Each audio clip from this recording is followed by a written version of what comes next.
Kuzino mbadde nkufollowinga munnange amabega awo nagenda nga sigwa mu buzibu. Munnange ndi Kadaama ndi Sawudde. Munnange nga Gayi ajja mu inbox yange ku Facebook zino fake accounts nga yeeyita Chris Evans nga omanyi ffe eno tubeera busy kati saafaayo nnyo ate okukola ntya okulondoola nnyo ebimukwatakwata that time kweyo account biki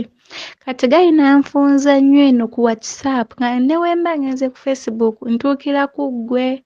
ebizibu bwe bityo bashactive bwe bityo nga mbeera ku bu videos nga yesimufaako kuba mufunira wano ku WhatsApp.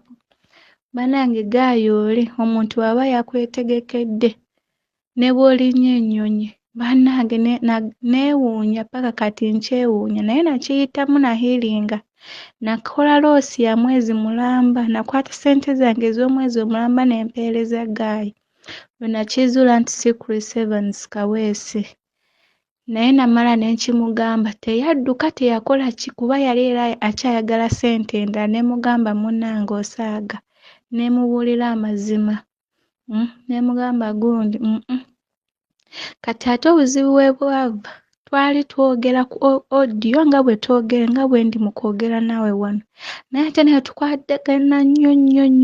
nti ne we mba nfunye ekizibu yalaga nti waali ng'angumya ate neezirawo ukitegedde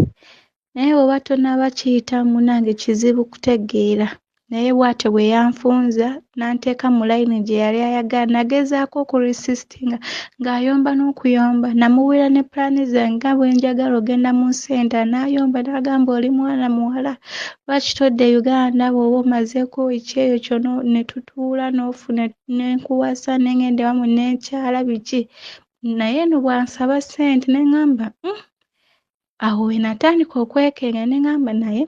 nga buli kadde alaga nti agenda ku show biki nga buli Chris Evans ky'akola Gayi akimanyi eddoboozi ayogera nga ye omukono olunaku lw'akozeseza ebiwandiiko like text nga akoopa oluzungu lwa Chris naye namala jjukira bakaddaama tubeera bagezigezi oyiiya buli kadde namala ne mugwamu amweyo engeri n'aŋŋamba ye tagenda kumbulookinga we mba njagala mu bulookinge naye kimulumiriza ebyo munnange ky'oba olaba nayagala olabule bannange nti ffe gundi fake accounts zino nze kati naye yali yaŋŋamba muwole obw'ekyo simanyi oba alizimpa oba talizimpa naye nze ekikulu kasitamba nga ndi mulamu maati kuba eno tujja naye amaddayo gaba era gaakusabirira so ekya ssente ekyo kyo nayiga nti siriddamu kuwa musajja yenna ssente zange oba mumanyi oba simumanyi kuba nali nziwaddeko gwemanyi era nampisa mu ngeri y'emu naye ono nali simumanyi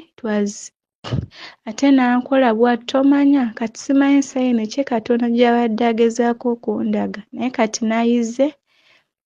nakuze mu bwongo bwe bityo naye bw'olibanga ofunyeyo akadde nga ofunyeeyo topiki yonna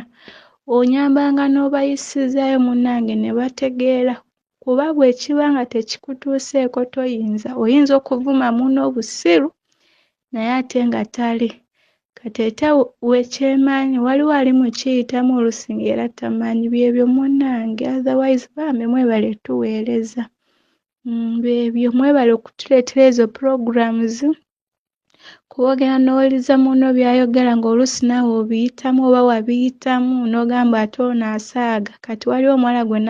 gwe nalabye oba yabadde ukukwo nga yaawoza Gayi yamugambye alina gw'ayagala omulala ssente biki